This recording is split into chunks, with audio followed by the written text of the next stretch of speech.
The garage door rumbles open at 7:30 a.m., revealing my client's $450,000 Porsche 911 GT3 RS, chrome blazing like molten silver under the shop lights. Fresh coffee and WD-40 hang in the air as I grab my mug. Then the screaming erupts. 911, theft in progress, send police now. Brenda Ashworth, HOA Vice President with the signature Karen Bob and perpetual scowl, stands in her immaculate driveway, iPhone clenched in manicured talons, jabbing a finger at me like I'm a cartel kingpin. Her gleaming white BMW X7 looms behind her like a shrine to suburban supremacy. That's my Porsche. I bought it yesterday. He broke into my garage. Wrong. This beauty's been parked in my inherited garage for 3 days while Rick closes deals in Europe. 2 squad cars tear down Maple Street, sirens howling. My grandfather's house, my shop, my future, suddenly becomes the stage for the ultimate Karen meltdown. You won't believe how this HOA power trip spiraled into a federal criminal investigation. Drop your city below and tell me, have you survived an HOA nightmare from hell? Here's how an HOA Karen nearly destroyed my life over a car that wasn't even mine. My name's Travis Hendricks, 45 years old, and 6 months ago I was just another burned-out software engineer debugging code in a Denver cubicle. Then my grandfather, Edgar, passed away, leaving me his 1950s craftsman home in Willowbrook Estates, plus a half-finished 1967 Mustang that had been his obsession for 30 years. Edgar built this house when the neighborhood was nothing but cornfields and community spirit. He used to tell me stories about barn raisings, neighbors fixing each other's tractors, everyone pitching in when times got tough. The garage he constructed could house 3 cars easy, complete with hydraulic lifts, professional-grade tools, and the lingering smell of honest work that still clings to the wooden rafters. After my ex-wife's divorce lawyers picked my bank account cleaner than a stripped transmission, inheriting Edgar's place felt like salvation. I liquidated my 401k, quit corporate hell, and threw myself into something I'd always loved, breathing life back into dead engines. The satisfying growl of a restored V8 beat the soul-crushing ping of Slack notifications every single day. That's when Brenda Ashworth entered my life like a bad carburetor, loud, obnoxious, and guaranteed to ruin your day. Brenda moved into Willowbrook 18 months ago with her real estate money and immediately declared herself the neighborhood's aesthetic police. She pilots that white BMW X7 like she's conducting surveillance, and anyone who doesn't match her suburban magazine fantasy gets marked for elimination. The woman wears enough vanilla perfume to choke a diesel engine. Our first collision happened 3 weeks after I moved in. Apparently, my work-worn Ford F-150 sitting in my own driveway was inconsistent with community standards. She actually used air quotes while saying it, standing on my front porch like she was delivering an eviction notice. I laughed it off. Big mistake. While I was at Edgar's funeral, burying the man who taught me that integrity mattered more than appearances, Brenda was orchestrating an emergency HOA board meeting. The agenda? A brand new rule banning commercial automotive activities in residential areas, crafted specifically to target my garage. My neighbor Maria Santos, a retired teacher with more backbone than Brenda's entire social circle, slipped me the meeting minutes along with homemade cookies that tasted like justice and childhood summers. The vote was 4-3 in favor of the ban, but here's what reeked worse than burnt clutch fluid. 3 yes votes came from board members who were mysteriously unavailable, yet somehow submitted proxy votes that Brenda personally collected. The enforcement was pure vindictive genius, retroactive fines of $500 per day starting from their original complaint date. Before I even knew this Kafkaesque rule existed, I already owed $3,500 and counting.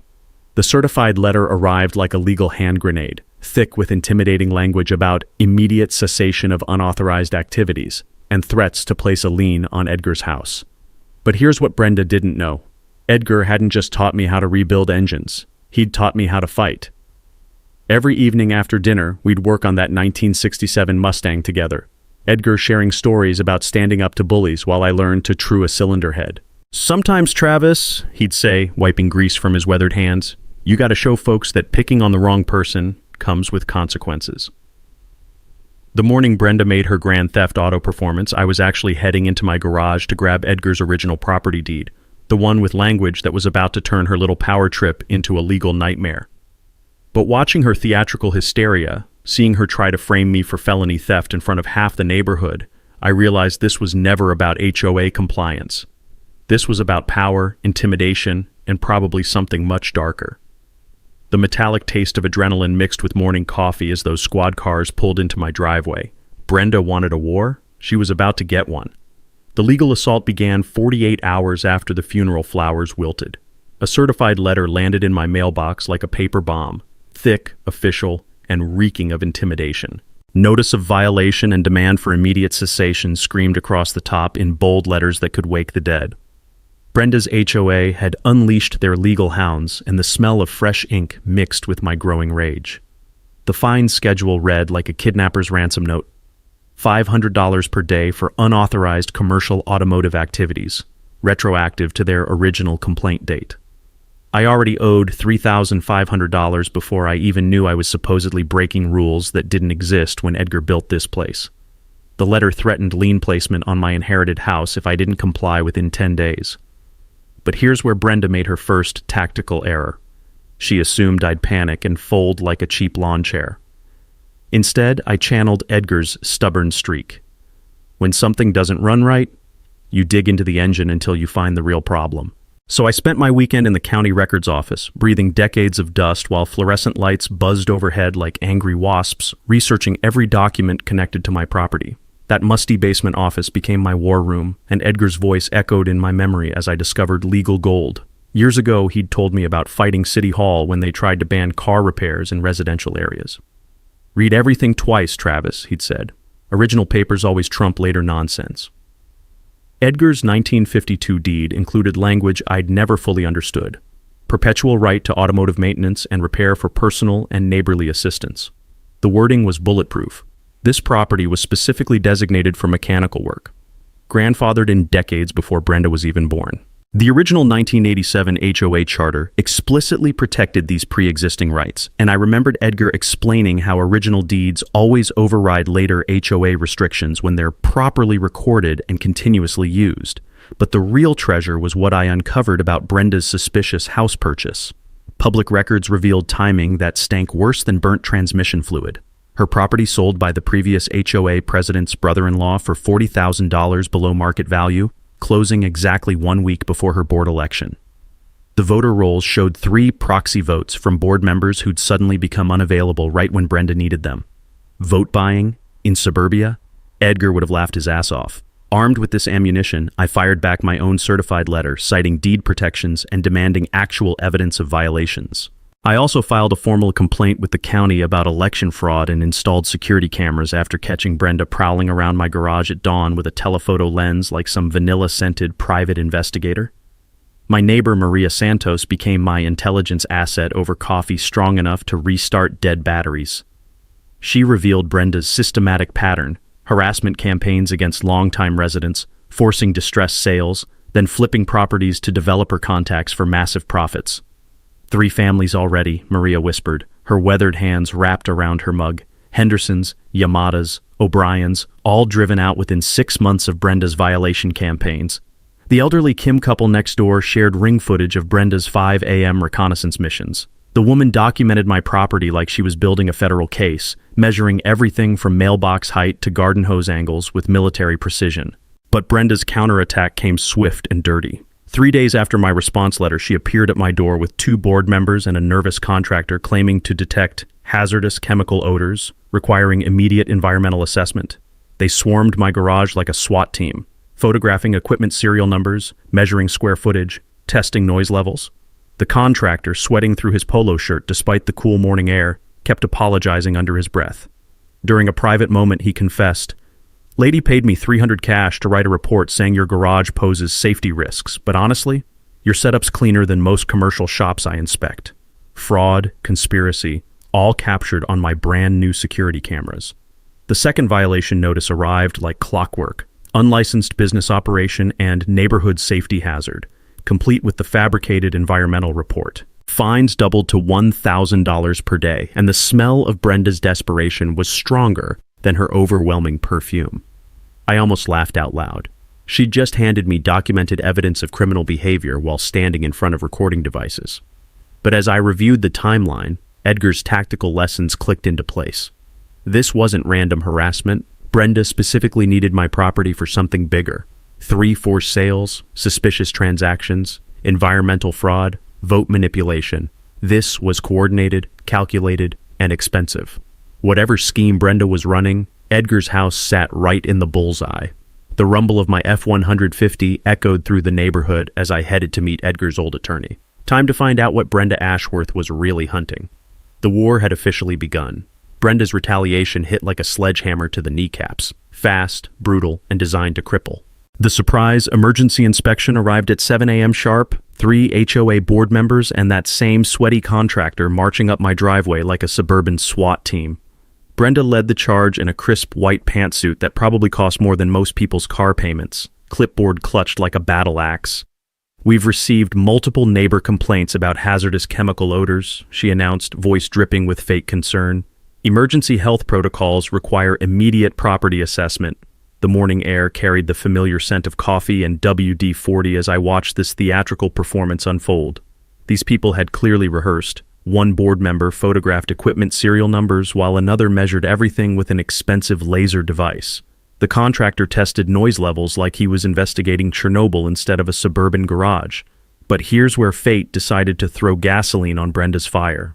I returned from a parts run to find Rick Valdez's pristine Porsche 911 GT3 RS sitting in my garage like a chrome and carbon fiber landmine waiting to explode. The handwritten note was casual.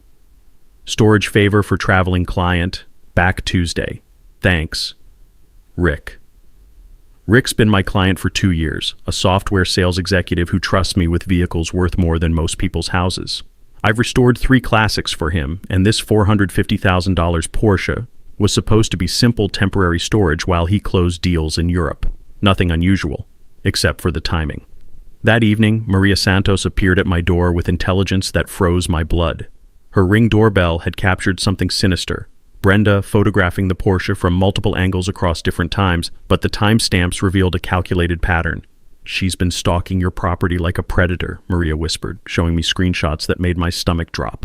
"Look, photos at 6 a.m., 2 p.m., and 9 p.m. yesterday, but she's posting them online like they're from one suspicious incident."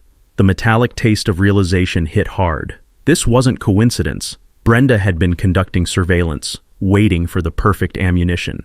An anonymous complaint to the state motor vehicle department about unlicensed luxury car trafficking had been filed within 2 hours of Rick's Porsche arriving. Her neighborhood Facebook post questioned my sudden wealth and possible criminal enterprise. Edgar's voice echoed from childhood lessons about reading people's motivations. When someone's working that hard to create problems, Travis, they're usually trying to solve a different problem entirely. Follow the money. So I followed it.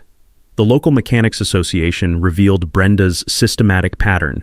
3 other home-based automotive enthusiasts in nearby communities had been targeted with identical harassment campaigns, all folded within 6 months, selling their properties to escape mounting legal costs and community pressure.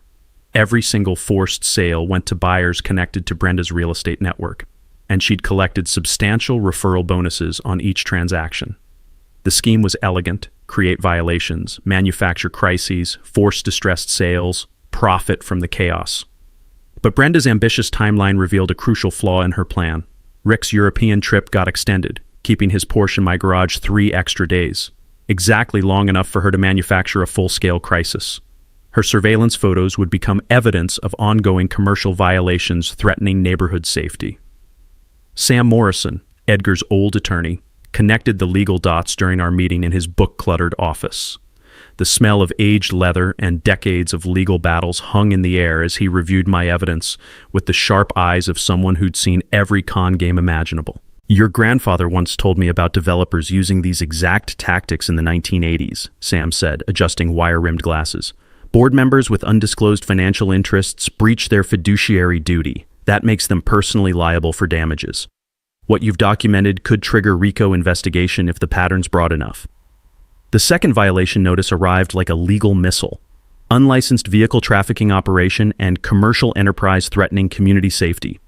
Fines jumped to $1,000 daily, with threats of immediate property seizure to recover damages to community welfare.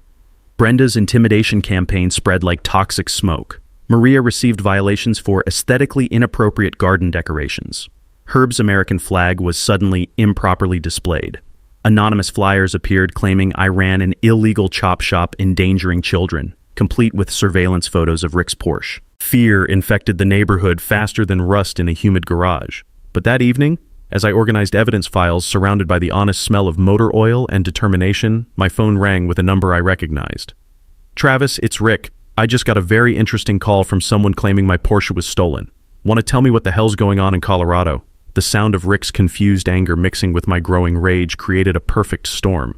Brenda had just made her biggest mistake yet. She'd dragged an innocent third party into her conspiracy, and Rick Valdez was nobody's victim. Time to turn the hunter into the hunted. Rick's delayed return created the perfect storm for Brenda's Oscar-worthy performance. For 3 extra days, his Porsche sat in my garage like bait in a trap I didn't know was being set. Brenda studied my morning routine with CIA-level surveillance. Coffee at 7:15, garage door up at 7:30, classic rock while I worked. She timed her 911 call for maximum theatrical impact, waiting until the neighborhood's morning dog-walking crowd would provide the perfect audience. The crunch of gravel under hurried footsteps mixed with Brenda's Academy Award audition as neighbors emerged, like curious meerkats. She positioned herself in her pristine driveway, white iPhone clutched in manicured talons, voice projected with the dramatic flair of a community theater star. 911! Theft in progress! Send multiple units now! I emerged from my garage holding a harmless torque wrench, genuinely baffled by the 3-ring circus erupting in my driveway. 2 patrol cars screamed down Maple Street, officers approaching with hands resting on weapon grips because Brenda's hysterics had them treating me like Pablo Escobar's car theft division.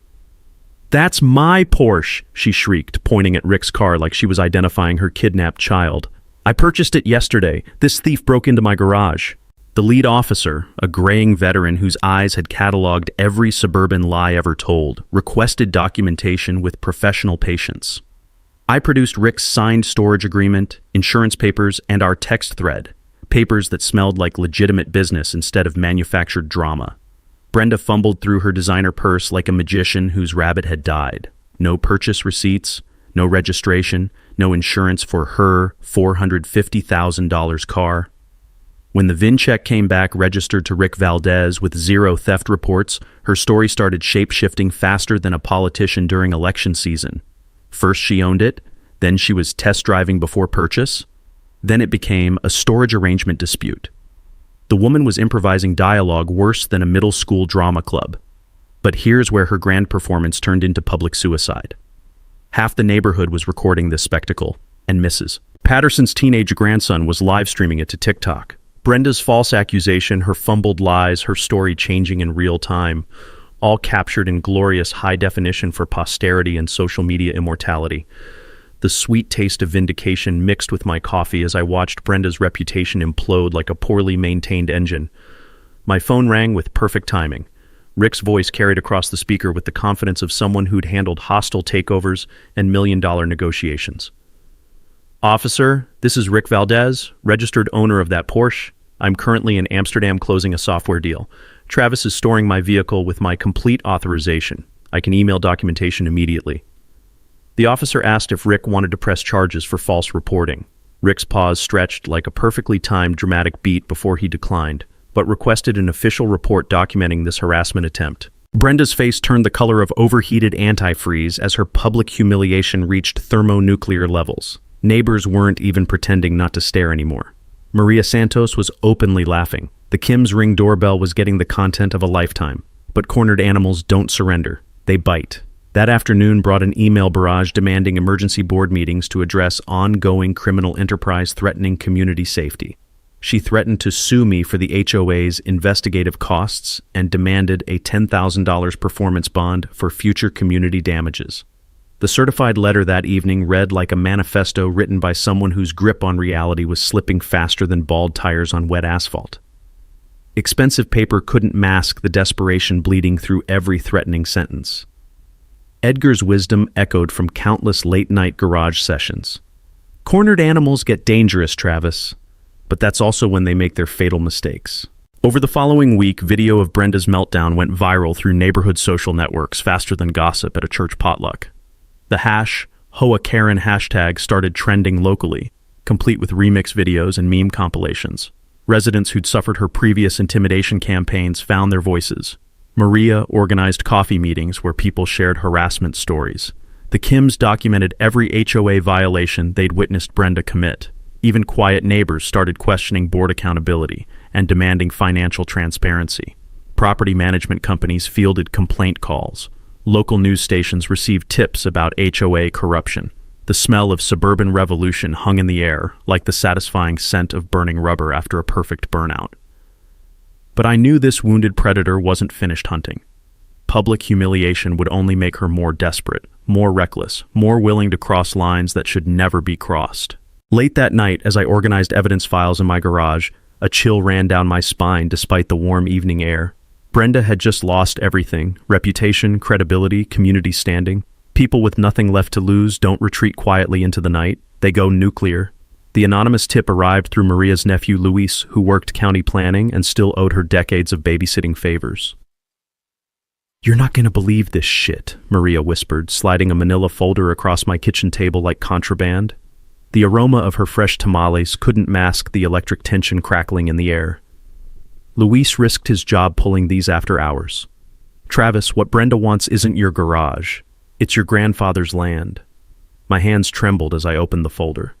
The first document sucker punched me. Willowbrook Estates HOA reserves totaled a pathetic $12,347. 70 years of homeowner fees had vanished into administrative expenses and mysterious board expenditures, leaving barely enough money to fix a pothole, let alone maintain an entire neighborhood. But the knockout blow was buried in county planning files, a rezoning application for mixed-use commercial development filed by Grandview Properties, LLC. The metallic taste of betrayal flooded my mouth as I read the requirements. 75% of residential lots must be designated commercially incompatible to justify converting our quiet neighborhood into strip malls and apartment complexes. Edgar's property sat in the exact center of the development zone like a bullseye painted on my back. Jesus Christ, I breathed, the document suddenly feeling radioactive in my sweating palms. Maria's investigation had unraveled the entire conspiracy. Grandview Properties traced through shell companies to Marcus Webb, a developer who partnered with Brenda to run identical scams across Colorado. Their method was surgical: infiltrate HOA boards, manufacture financial crises, force special assessments, then swoop in with development solutions that made them millions while destroying communities. The insurance angle was pure genius. HOA policies genuinely excluded coverage for unauthorized commercial activities. Any proven business operation could void neighborhood insurance, leaving residents personally liable for accidents. Brenda had weaponized legitimate fear to justify criminal harassment. But Edgar's ghost was about to have the last laugh. Buried in my 1952 deed lay a development restriction covenant that could detonate their entire scheme. The language Edgar negotiated 70 years ago permanently prohibited commercial conversion of residential property. He'd foreseen exactly this scenario, protecting our neighborhood with legal concrete that couldn't be broken. My inherited property wasn't just safe, it was the legal anchor preventing any rezoning. Without forcing me to sell, Grandview couldn't meet the 75% threshold. The whole multi-million-dollar development would collapse. The financial desperation suddenly made terrifying sense.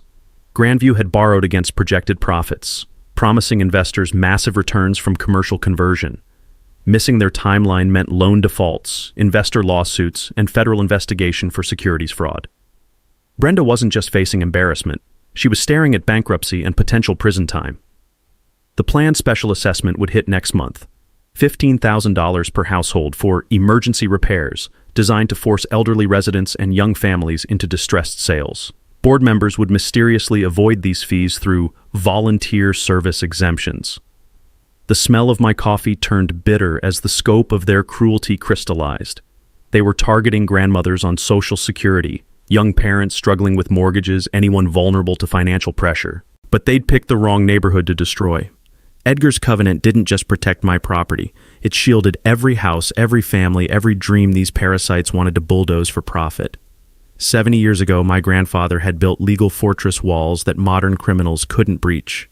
I leaned back in my chair, surrounded by evidence of this massive conspiracy, and felt power shifting like tectonic plates. The hunted had become the hunter. Brenda thought she was targeting a helpless homeowner with car restoration hobby. Instead, she'd declared war on the one person who could expose her criminal enterprise and send her straight to federal prison. The taste of coming victory was sweeter than Maria's strongest coffee. Time to destroy some lives. War requires strategy, and Edgar's ghost was about to guide the most satisfying revenge in suburban history. Sam Morrison's law office became my command bunker, the smell of aged leather and decades of legal victories mixing with the metallic taste of approaching justice. Sam's wire-rimmed glasses caught the afternoon light as he spread Edgar's deed across his mahogany desk like a treasure map to Brenda's destruction. "Your grandfather was a brilliant bastard," Sam chuckled, running weathered fingers over the covenant language. "This development restriction isn't just legally binding, it's a nuclear weapon. Any attempt to circumvent it constitutes conspiracy, fraud, and if we prove the interstate pattern, potential RICO charges." I remembered Edgar explaining legal strategy during late-night garage sessions. Good lawyers are like good mechanics, Travis. They know which tools cause the most damage with the least effort. Anti-SLAPP laws would protect me from Brenda's inevitable frivolous lawsuits, while her fiduciary duty violations provided grounds for personal liability that could bankrupt her entire criminal enterprise. But legal warfare needs foot soldiers. Maria's living room transformed into resistance headquarters, her industrial-strength coffee fueling revolution, and her legendary tamales feeding midnight strategy sessions. Neighbors arrived carrying evidence like ammunition, financial irregularities, falsified meeting minutes, unauthorized contracts reeking of embezzlement. Mrs. Patterson, a retired accountant with the tenacity of a pit bull, brought spreadsheets documenting systematic fraud that would make the IRS weep with joy. "These expense reports are fantasy fiction," she declared, adjusting reading glasses with the satisfaction of someone who'd caught Al Capone red-handed. The Kims provided ring footage of board members' suspicious midnight meetings, complete with audio of Brenda discussing problem residents and acceleration strategies. Even quiet Meister Jennings shared violation notices targeting his Veterans Memorial Garden, while board members' identical infractions received mysterious exemptions. My software background proved invaluable for data forensics, analyzing violation patterns like debugging corrupted code. The database revealed targeting algorithms, elderly residents on fixed incomes, single mothers struggling financially, anyone vulnerable to economic pressure. These weren't random enforcement, they were hunting strategies. But building coalitions means managing egos, and suburban politics are nastier than congressional hearings.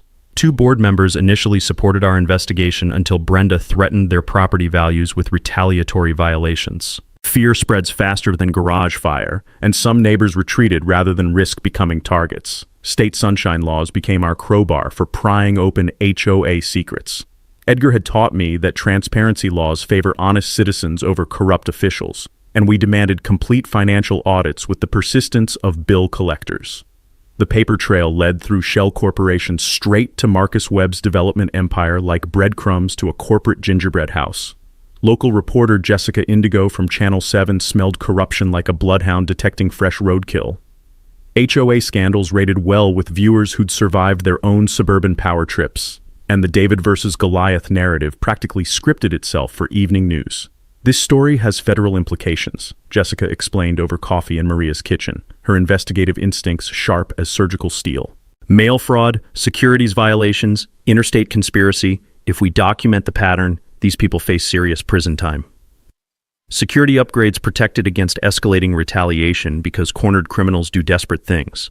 Professional cameras covered every approach, motion sensors monitored my property perimeter, and increased insurance coverage protected against litigation attacks. Edgar always said preparation prevents disaster, and disaster was coming fast. Community education proved trickier than expected. Many residents preferred ignorant bliss over confronting uncomfortable truths about neighborhood corruption. Others feared retaliation more than they valued justice. Building consensus required patience I didn't naturally possess and diplomatic skills Edgar never taught me. But the economic argument resonated like gospel truth. Development would destroy property values through traffic nightmares, infrastructure collapse, and community character assassination. Working families who'd invested life savings faced displacement by corporate greed wearing suburban camouflage. Herb Kim surprised everyone with his organizational skills. Military training gave him credibility with veteran homeowners, while his systematic documentation provided evidence that could survive courtroom scrutiny. Attention to detail wins wars, he explained while organizing files with military precision. Regional coalition building connected us with other HOA reform advocates who'd fought similar battles. Their shared tactics felt like receiving Edgar's mechanical wisdom. Hard-earned knowledge passed between people who understood real stakes. template documents for filing complaints, step-by-step guides for requesting records, resource lists connecting residents with legal assistance. Federal timing couldn't have been better. Housing authorities were investigating HOA corruption across multiple states. Securities regulators scrutinized development financing. Local prosecutors faced political pressure to address white-collar crime affecting middle-class families. Every component fitted together like precision engine parts, building pressure that would explode in Brenda's face with enough force to level her entire criminal enterprise. The taste of approaching victory mixed with Maria's coffee as I surveyed our ammunition. Legal precedents, community support, federal attention, media coverage, and Edgar's posthumous protection.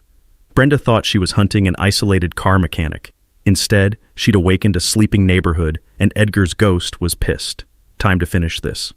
Desperate predators make fatal mistakes, and Brenda was about to prove Edgar's theory with spectacular criminal stupidity. The sabotage began at 3:17 a.m. on a Tuesday, captured in glorious 4K resolution by my security system like a suburban crime documentary. Brenda crept across my driveway wearing designer activewear that probably cost more than most people's monthly rent, clutching a Home Depot container of transmission fluid like it was liquid plutonium. The acrid smell of automotive fluid mixed with her designer desperation as she poured evidence for her next manufactured crisis. But here's where criminal genius meets criminal stupidity. She staged this environmental terrorism directly under 4 different cameras, creating a highlight reel of her own felony vandalism. By 8 a.m., County Code Enforcement received her environmental hazard complaint complete with Academy Award-worthy photos of the toxic spill threatening neighborhood groundwater.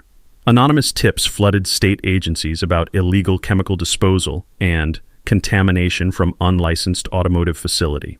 The woman had essentially filmed herself committing environmental terrorism, then called the police to report her own crime. Edgar would have laughed until his dentures fell out.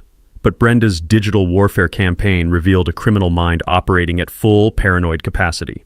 Fake online reviews exploded across Google, Yelp, and Facebook like coordinated carpet bombing. "Travis Hendricks destroyed my vintage Corvette," screamed one obviously fabricated account.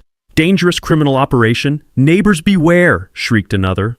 Each review followed identical grammar patterns and vocabulary choices, suggesting either one person with multiple personality disorder or someone too arrogant to vary her writing style.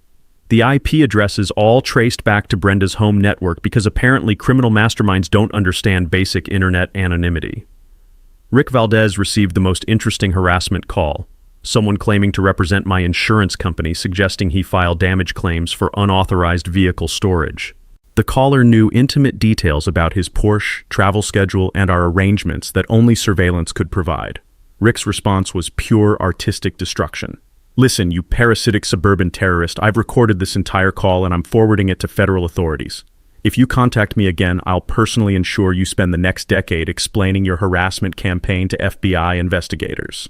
Corporate intimidation arrived via certified mail thick as a phone book and twice as useless. Grandview Properties attorney claimed my property rights constituted conspiracy to restrain interstate commerce. Apparently refusing to sell my inherited house violated federal antitrust laws.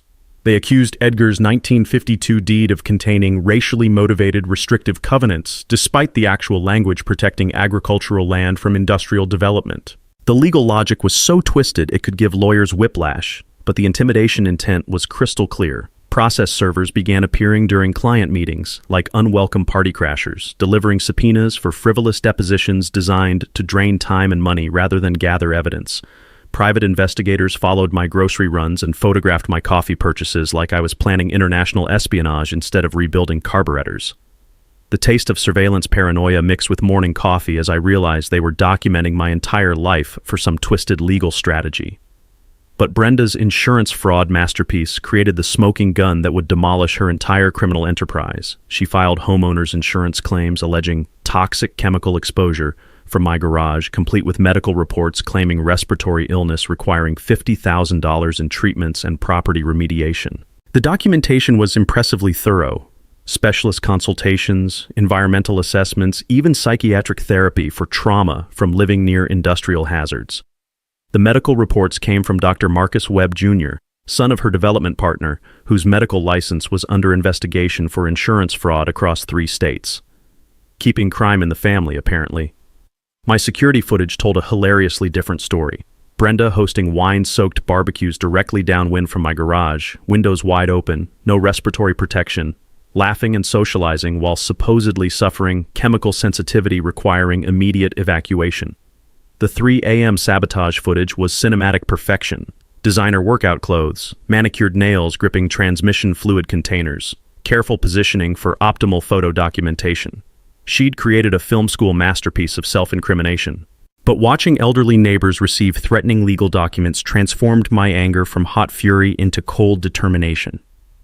Maria's hands shook while reading fabricated liability warnings. The Kims whispered fearfully about lawsuits they couldn't afford to defend against. These weren't just attacks on my property. They were psychological warfare against vulnerable seniors who'd spent lifetimes building the community Brenda wanted to destroy for profit.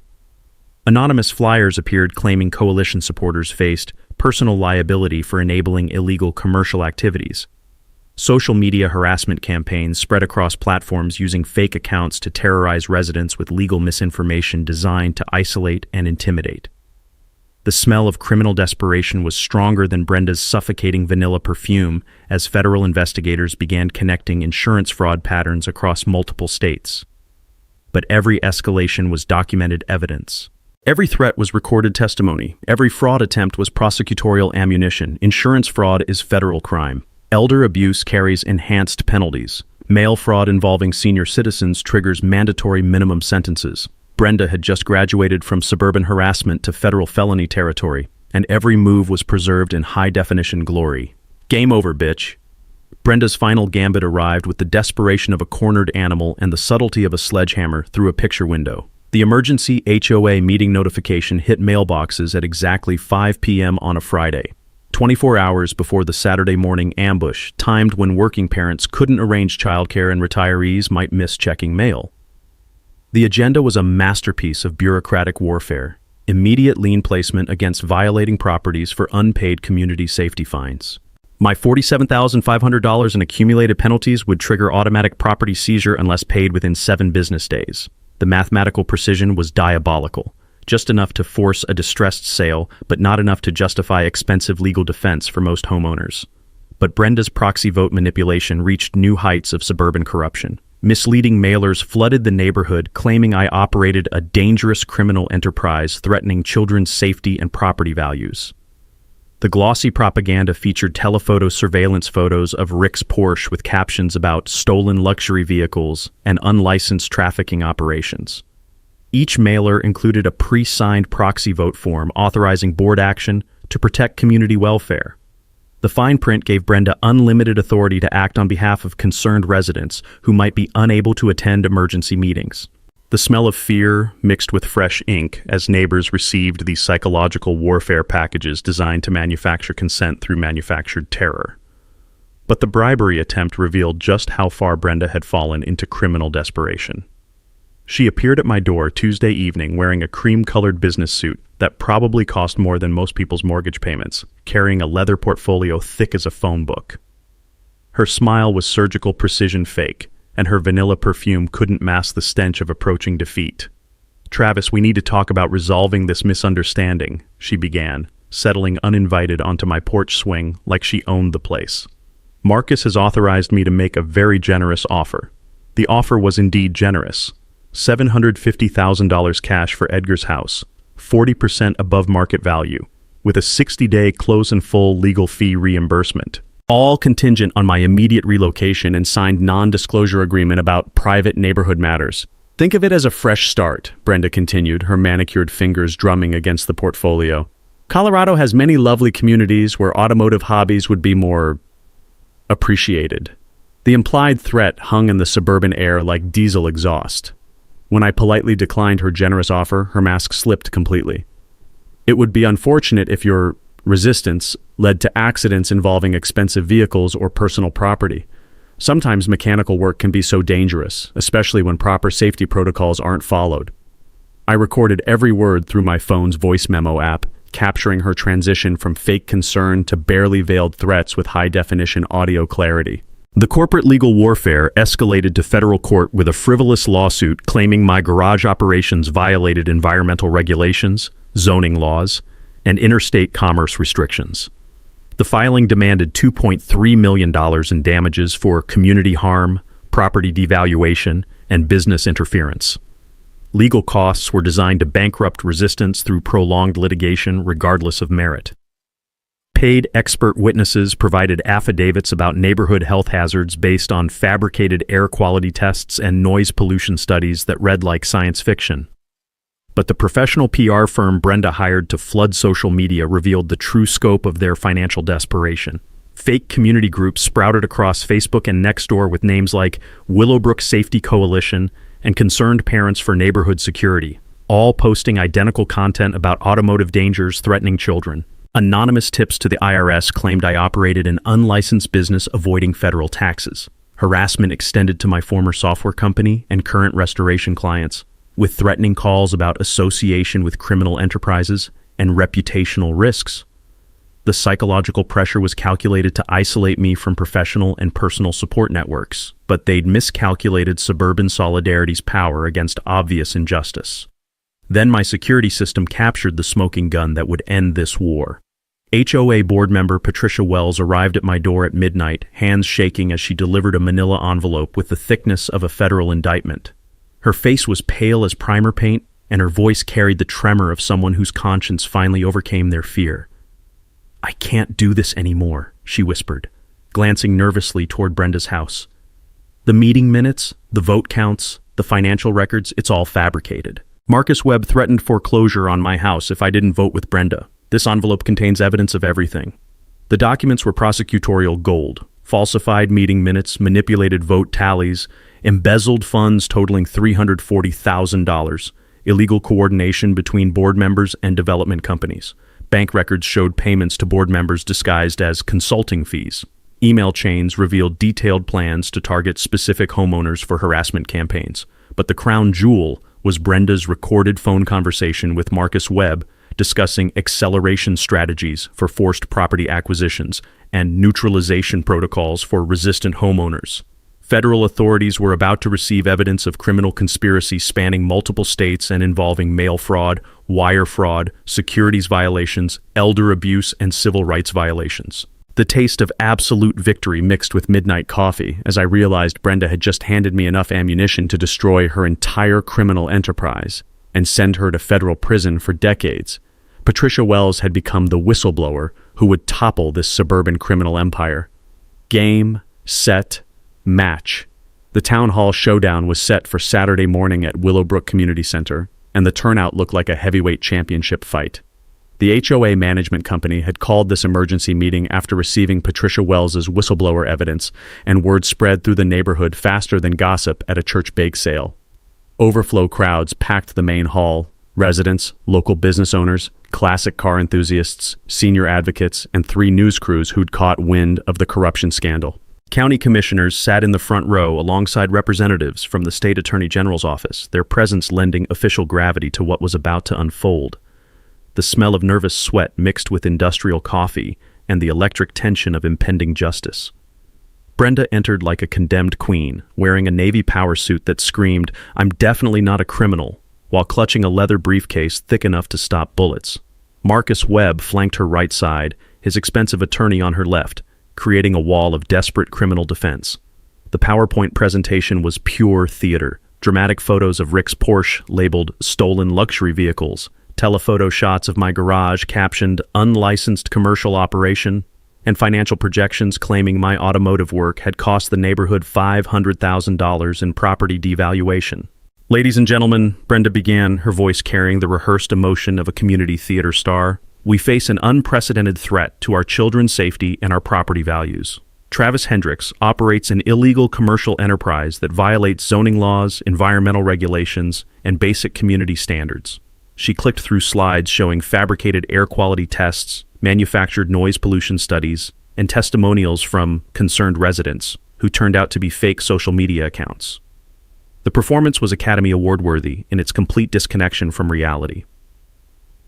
Immediate legal action is required to protect our community from this dangerous criminal operation threatening everything we've worked to build.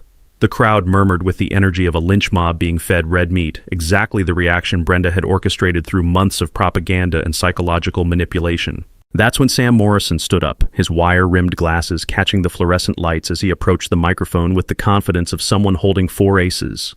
"Mrs. Ashworth, before this board votes on any legal action, the community deserves to see some additional evidence that's recently come to light." The massive screen behind Brenda flickered to life with security footage of her 3 a.m. sabotage mission, pouring transmission fluid across my driveway in designer activewear. The crowd's murmur shifted from anger to stunned disbelief as they watched their HOA vice president committing environmental terrorism in high-definition clarity. "This is just the beginning," Sam continued, advancing slides through Patricia Wells' leaked documents.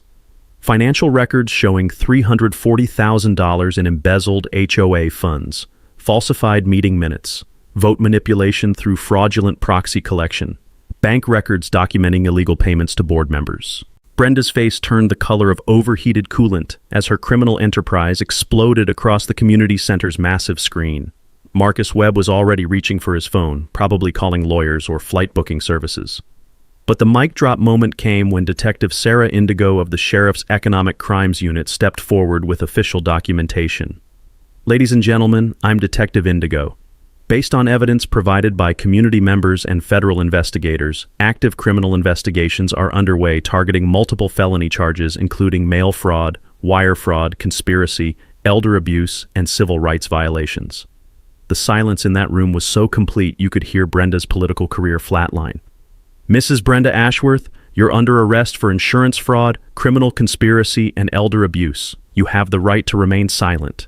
The handcuffs clicked with the satisfying precision of a perfectly torqued bolt as Brenda was led away in front of 3 news cameras, her neighbors, and her demolished reputation. Marcus Webb and his attorney were escorted to separate vehicles by federal agents who'd been watching from the parking lot. The crowd erupted like a championship celebration. Maria Santos was openly weeping with relief. The Kims applauded with the enthusiasm of people who'd survived a war. Even quiet Mr. Jennings was pumping his fist like he'd just won the lottery. County Commissioner Williams took the microphone with the gravity of someone restoring democracy to a corrupted system. "All HOA fines and liens issued by this illegitimate board are hereby declared null and void. Emergency elections will be supervised by county officials to restore legitimate community governance." Local prosecutor Janet Martinez announced federal cooperation in pursuing all criminal charges. "This investigation spans multiple states and involves organized criminal activity that won't be tolerated in our communities." The media feeding frenzy was immediate and brutal. Channel 7's Jessica Indigo went live with breaking news about suburban corruption and community resistance. Social media exploded with #JusticeForTravis hashtags and video clips of Brenda's arrest spreading faster than suburban wildfire. But the sweetest sound was community members approaching to share their stories, apologize for their silence, and pledge support for rebuilding neighborhood integrity. The taste of absolute victory was sweeter than Maria's strongest coffee as I watched justice arrive with handcuffs, federal badges, and criminal conspiracy charges that would echo through courtrooms for years. Edgar's posthumous protection had just dismantled a criminal empire and sent its architects to federal prison. Justice tastes sweeter when it's served with federal prison sentences and a side of suburban karma. The gavel came down hard on Brenda's criminal empire. 18 months federal custody for conspiracy, insurance fraud, and civil rights violations that would follow her long after release. Marcus Webb drew 3 to 7 years for securities fraud and money laundering. His development company liquidated to pay restitution to dozens of victimized communities. The $2.3 million civil judgment felt like hitting the jackpot. But watching corrupt board members across 3 states get perp-walked on evening news was the real prize. Their identical scams collapsed like dominoes, exposing a criminal network that had destroyed communities from Denver to Phoenix. But money couldn't heal the psychological scars inflicted on neighbors who'd lived in terror of losing homes they'd spent lifetimes building. Maria still flinched when checking her mailbox. The Kims installed extra security cameras they shouldn't have needed. That's why we created the Willowbrook Community Healing Center, offering free legal aid, financial counseling, and trauma support for residents recovering from systematic harassment. Edgar's garage transformed into something beyond his wildest mechanical dreams. The Automotive Restoration Academy now partners with Jefferson Community College, providing certification pathways for students discovering that skilled trades offer better futures than crushing student debt. The scholarship fund supports working-class kids whose talent lies in their hands rather than standardized test scores. Every Saturday morning brings the symphony of learning. Teenagers experiencing the satisfaction of breathing life into dead engines, elderly residents sharing decades of mechanical wisdom, neighbors teaching neighbors everything from carburetor rebuilding to small engine repair. The honest smell of WD-40 and productive work became our neighborhood's signature fragrance. Rick Valdez evolved from client to community champion, bringing fellow car enthusiasts who donate vehicles, tools, and expertise to support student success. His Porsche, the innocent catalyst for this entire war, now occupies a place of honor, representing how truth defeats lies when good people refuse to surrender to intimidation. The annual Edgar Hendricks Unity Festival celebrates community solidarity while honoring my grandfather's legacy of neighbors helping neighbors survive anything. Classic car shows feature student restoration projects alongside vintage beauties from across Colorado.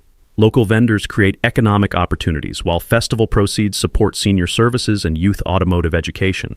Property values soared after Brenda's arrest, proving authentic community character trumps manufactured aesthetics every time. Young families specifically chose our neighborhood because of our reputation for standing up to corruption and supporting each other through adversity. We became the community everyone wishes they lived in. The legislative impact spread nationwide through the Willowbrook Protection Act, mandating HOA financial transparency and creating oversight mechanisms preventing future corruption. Insurance companies implemented fraud detection protocols targeting HOA-related schemes after our case exposed how criminals weaponize legitimate policies against vulnerable residents. Documentary filmmakers captured our David versus Goliath story as both cautionary tale and inspiration manual. The film's Denver premiere raised funds supporting HOA reform advocacy while showing communities how organized resistance defeats organized crime. Federal agencies now use our case for civil rights training, demonstrating how criminal conspiracies masquerade as legitimate governance while systematically targeting demographics for economic exploitation.